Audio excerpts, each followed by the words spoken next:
Welcome to part 5 on the Civil War. Now we're going to talk about success in the West. While things were perhaps not going very well in the East, in the West, and by the West we mean Tennessee, things were going far better.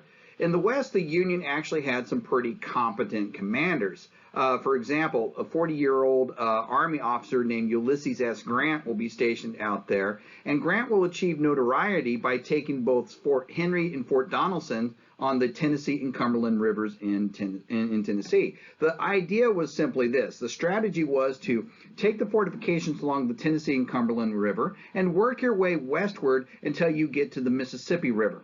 Once you do that, you can begin working southward to isolate the Confederacy along the Mississippi River. Meanwhile, the Navy will attack at New Orleans, and you'll have a northern thrust. And ultimately, what you do is you cut Arkansas, most of Louisiana, and Texas off from the rest of the Confederacy, right? Keep cutting the Confederacy in half until the pieces are too small, right? And this is kind of the first stage of this. Now, in the capturing of Fort Donelson and Fort Henry, Ulysses S. Grant is going to capture 14,000 Confederate soldiers. Matter of fact, this is where he's going to earn one of his nicknames, Unconditional Surrender Grant. It's still U.S. Grant, right? In April of 1862, he'll continue to move down the Tennessee River, and he'll end up encountering the Confederate forces at a place called Shiloh Church.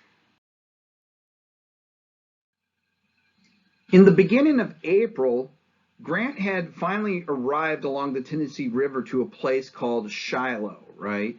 But there he'll be confronted by 40,000 Confederate soldiers under the command of a Texan named General Albert Sidney Johnston, right? Johnston will attack Grant on April 6, 1862 at Pittsburgh Landing on the Tennessee River, right?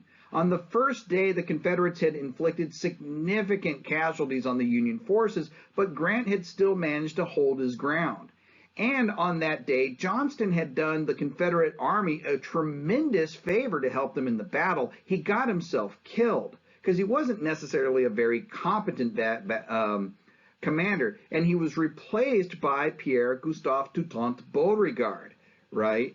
On the second day, Grant's forces were reinforced by the Army of Ohio under the command of Major General Don Carlos Buell, and they'll counterattack. They'll counterattack the weakened Confederate forces and inflict tremendous casualties upon them, and the Confederate forces will be forced to withdraw. All right. So after 2 days of battle, you basically have neither side having really gained anything. But in that 2 days, there'll be 23,746 casualties, right? That's killed, wounded, missing, etc. Remember, casualty is not just dead. It's collective, right? But it's going to make it the bloodiest battle in American history up to that point, right?